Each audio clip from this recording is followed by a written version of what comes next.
How did your childhood ultimately affect you mentally? It gave me a lot of insecurities in terms of relationships. It gave me a lot of, so like when they say family over everything, for instance, I'm like, well, family isn't always, or blood is thicker than water. And then people say family over everything. Blood is not thicker than water. Blood can be just as watery as the next thing we thinking about, in terms of whether or not loyalty is there and whether or not love, unconditional, and things like that. The human dynamic when it comes to bonds, to me, was impacted for me because of the mother situation, the sister situation, and then the dad situation in terms of my father saying, I'm never going to leave you and all that kind of stuff. And as a kid, you really believe that shit. You really do. So when it happens, and when it happened, I know I was pissed off because I was like, that was my whole thing. It's like, you said you was never going to leave. So I was hurt behind that. And then I was hurt behind my mother saying that I was going to be somewhere for a summer, and ended up being 7 years. And then my sister being I guess she tried, but she's herself had a lot of mental health issues that I started to see as I got older.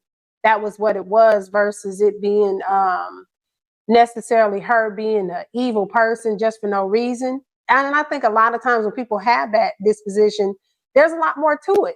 There's a lot more to unpack.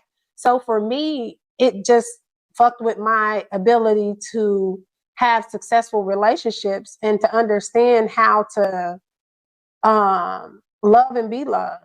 Like, I don't want to say unconditionally, because as a human, there's going to be fucking conditions. I don't care what nobody says.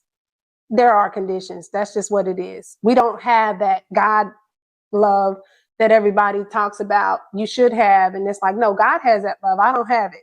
There are conditions. If you cheat on me so many times, then it's over with. I can love you, but nigga, you get in the way.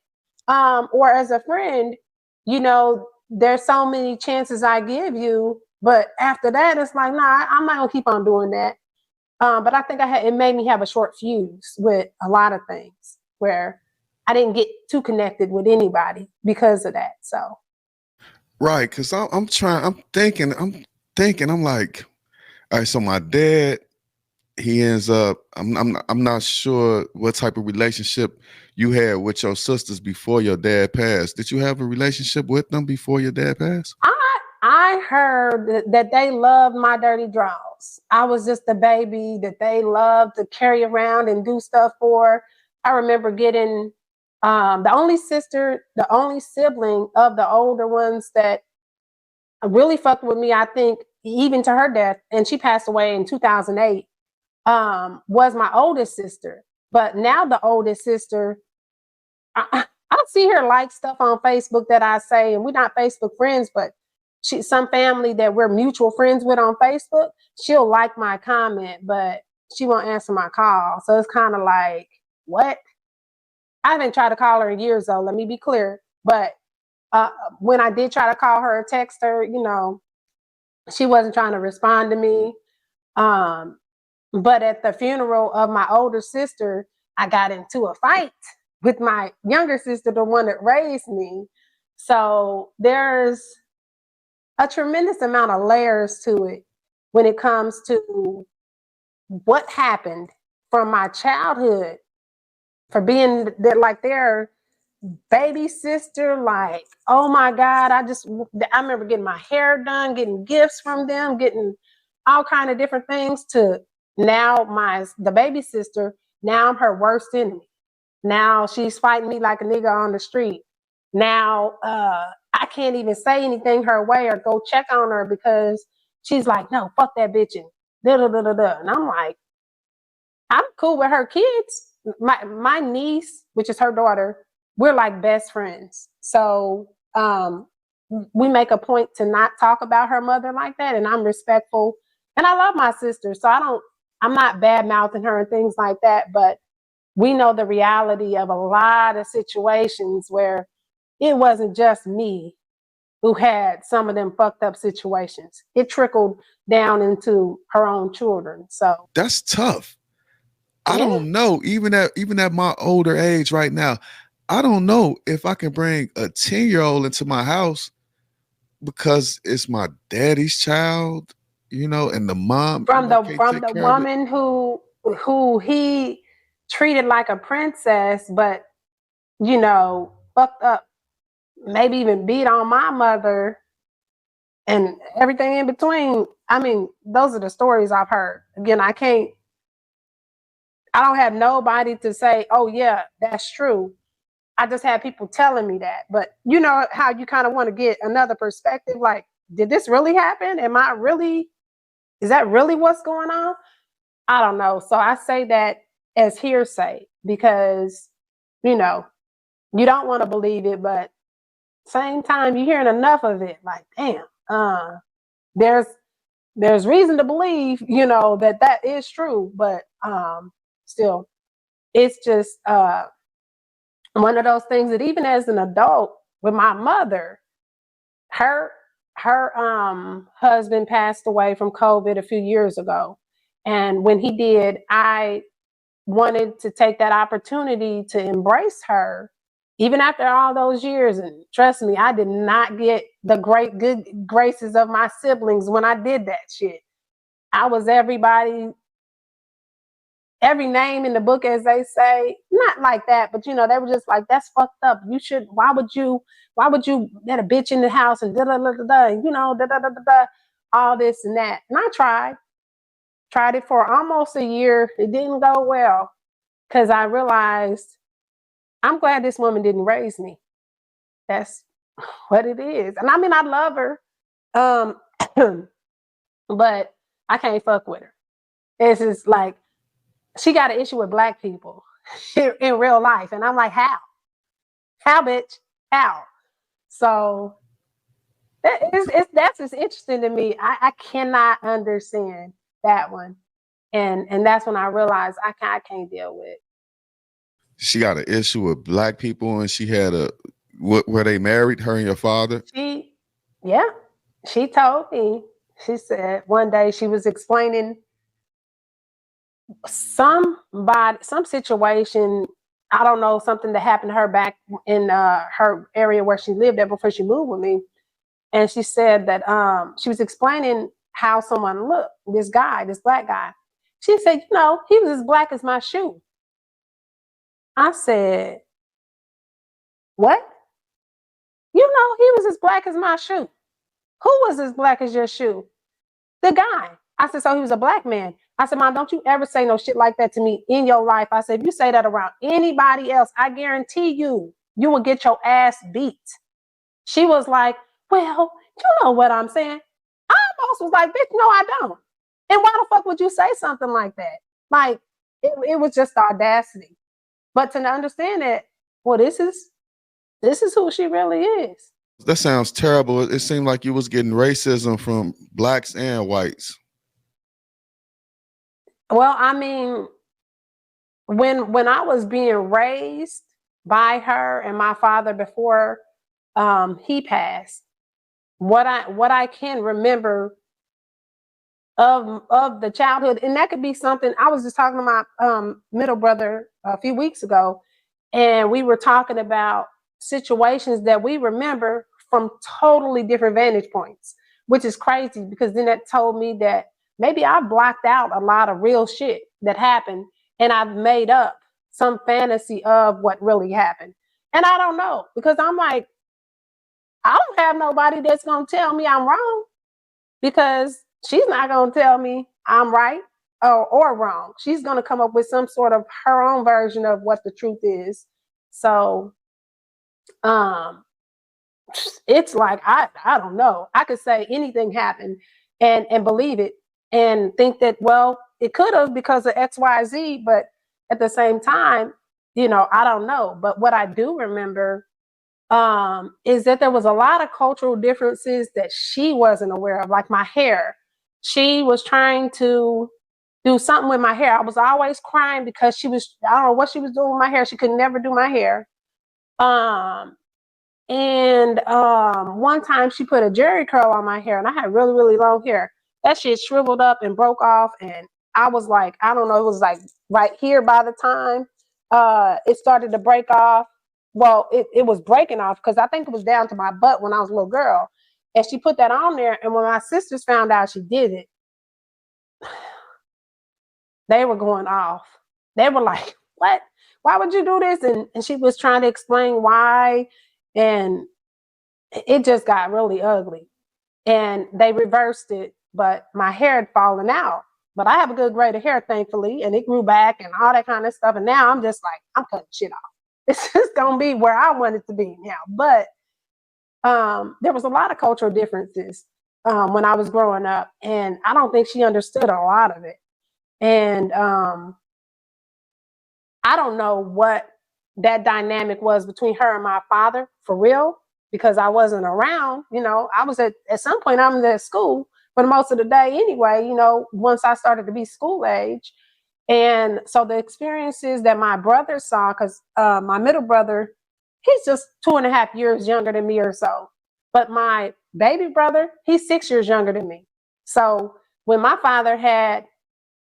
they produced him, he was damn near on his deathbed. So Papa was a Rolling Stone, but he was pushing it out until his dying breath damn near. So, so my younger brother, I'm about 5 or 6 years older than him, the youngest, the baby brother.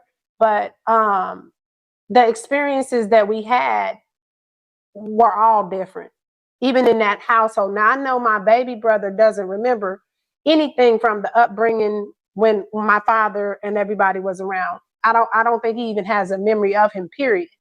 But my middle brother has memories of him that I don't have. And then I have memories of him that he doesn't have. And then collectively, we have memories of our father and our mother, but that are very different. And I'm like, I was there then too. Nigga, how did you have this happen? And I have this happen, and it's the same situation. So it almost makes you wonder, like, did we both block out a bunch of bullshit, so.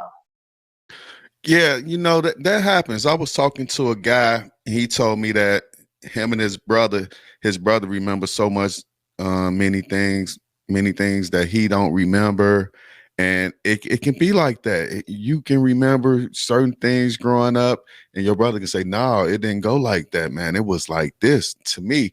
Different people, I do believe they have different experiences. If somebody robbed the bank and you was in there, you and the rest of the people that was in the bank, y'all gonna all say something different. Yep.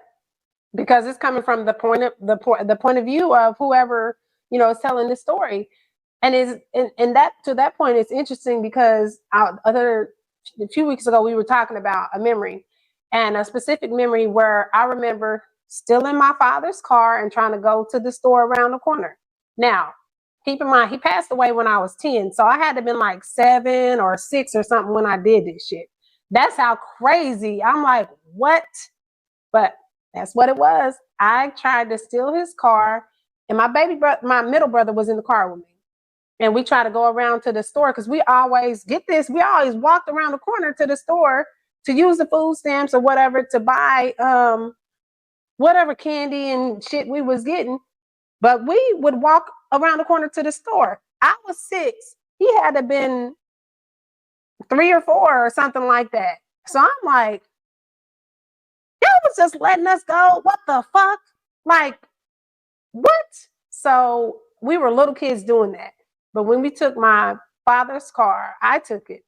I was trying to steer it. My little brother was down there pressing on the gas pedals. I don't know where the fuck we was going. I don't know how far we even got out the driveway or what, down the street. I don't know. Because when he was saying he was doing the gas and the pedal, I'm like, nigga, that's like, the whole time, trying to get out the driveway.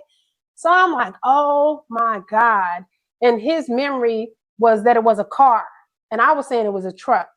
That was the only difference. I'm like, nigga, it was a car. It was still a car. But he was like, but it was It was, I mean, it was, I was saying it was a vehicle, but I specifically said a truck because I remember the truck. But he was saying, no, it was his car. It was this a Buick or something. I don't know.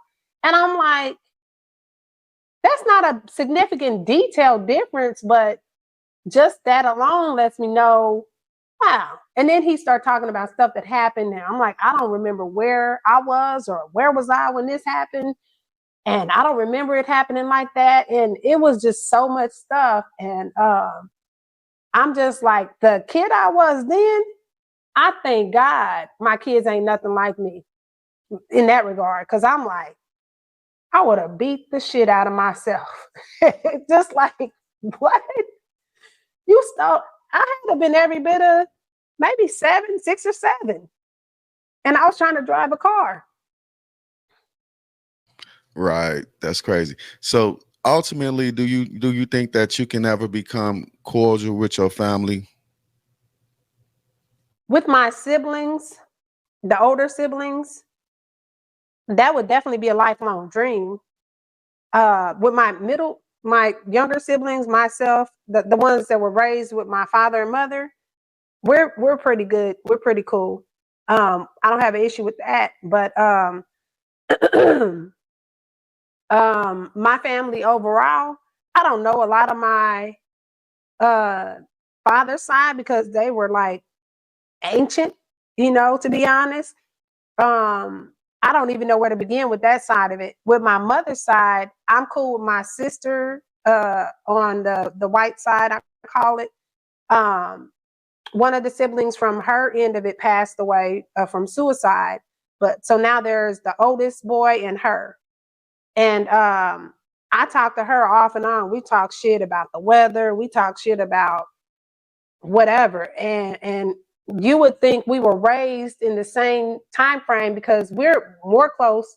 And I've never met her in my real life. Never met her ass. I just know she's a white girl. I've seen pictures of her and all that, but she lives in Nebraska in some probably hanging Niggerville.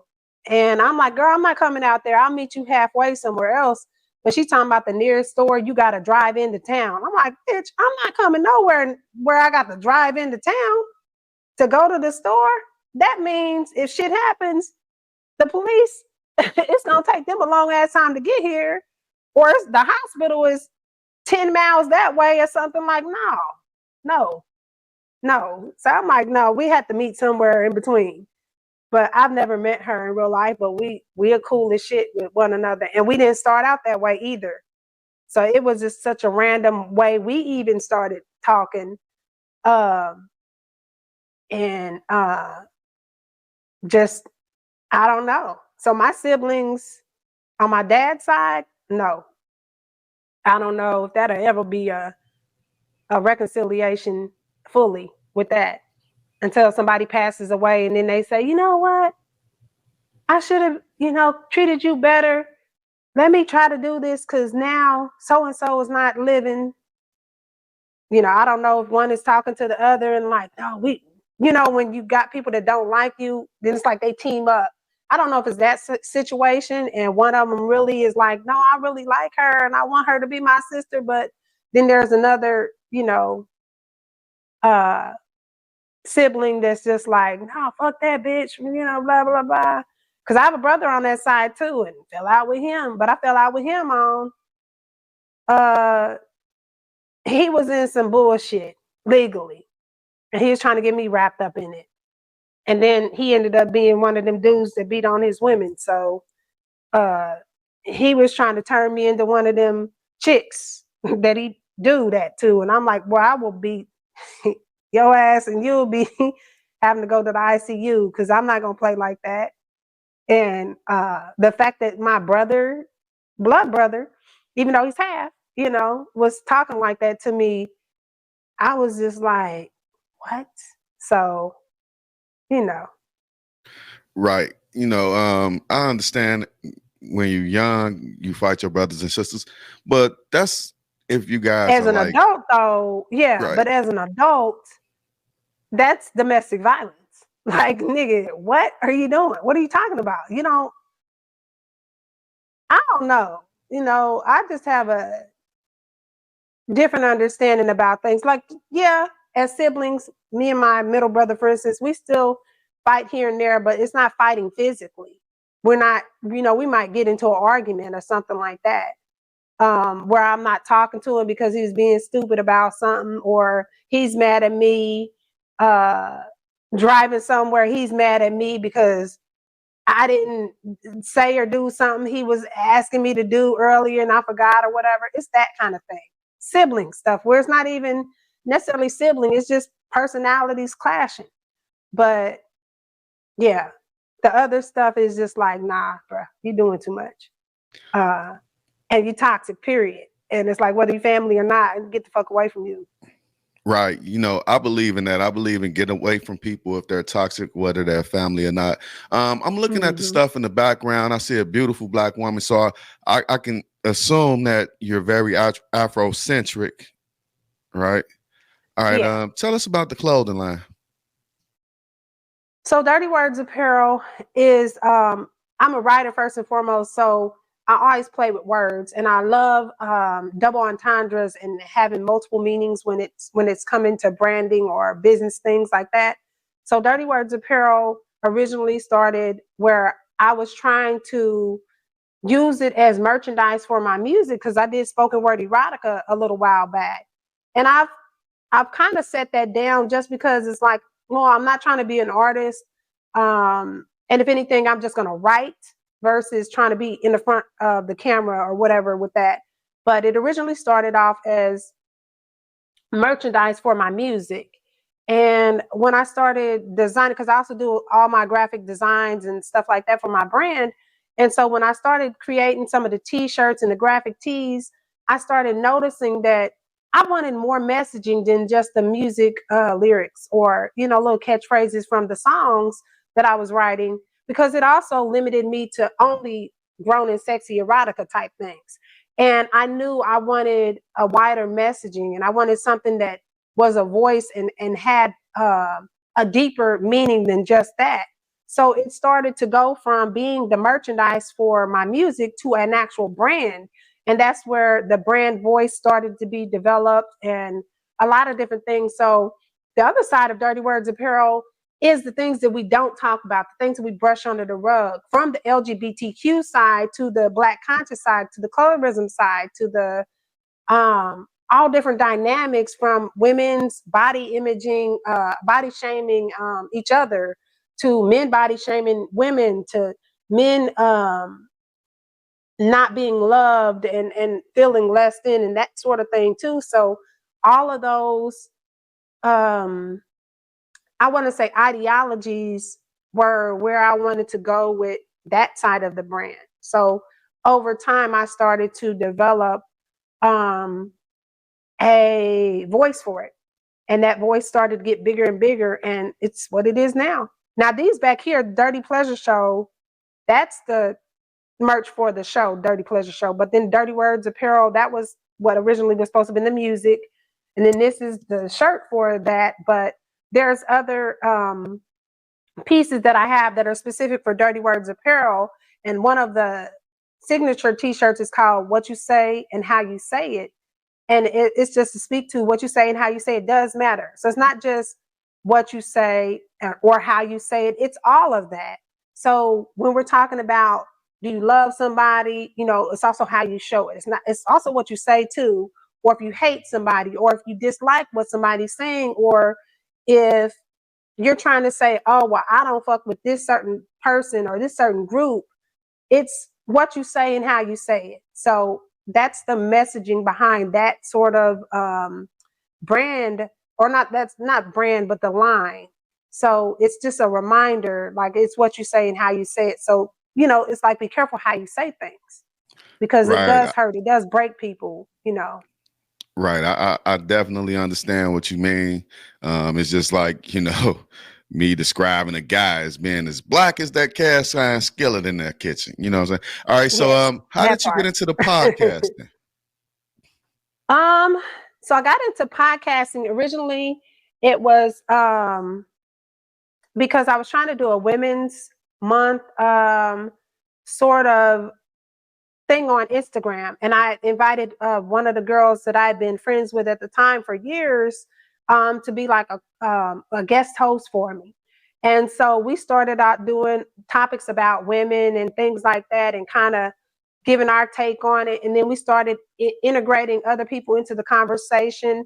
And after a while, I started to say, huh, I like this. This is really different for me, because I was somebody who hated being in front of the camera, hated doing all this kind of stuff because it was nerve wracking. I was self conscious, all those types of things. So I think internally, it helped me force myself to be in front of everything, force myself to be there and get used to seeing my flaws, and get used to all of those things where I was shy away from it. So it helped me be more of an extrovert.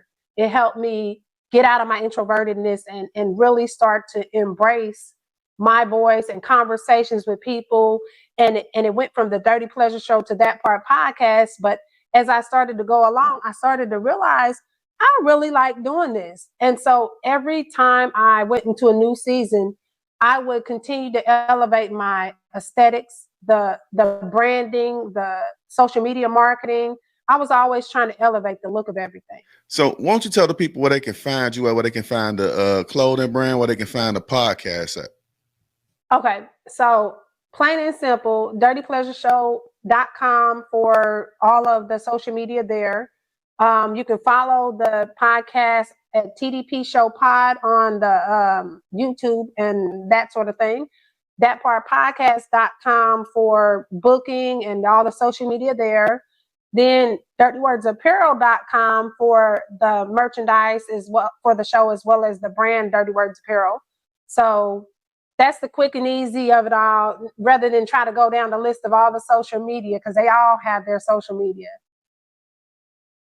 Okay, well, you had a very interesting story, man. I think that your story can help somebody that's going in the same position, or that been there, or somebody that's going through it. I really think that what you said today on this show, it's gonna help somebody. Like you said, therapy is a must, right? Grown folks need therapy too, right? Absolutely. And at various intervals in our life, it's not a one-stop shop. And I think that needs to be emphasized, because a lot of us think, oh, I've been did that. You've been fucked up after that too. You've had situations happen after that. It may be more traumatic than the first time. So yeah, it's very vital. Well, Jae Marie, I really appreciate you for joining the show, man. Ladies and gentlemen, make sure y'all check her out, man. Make sure y'all go to those sites, man. Go to YouTube and subscribe to her channels. You know what I'm saying? Subscribe to the channel and make sure you guys show a little bit of love, man, for this beautiful sister right here. I'll be back later with more news, commentary, and interviews, man. It's your homeboy Lo from the Go. Peace.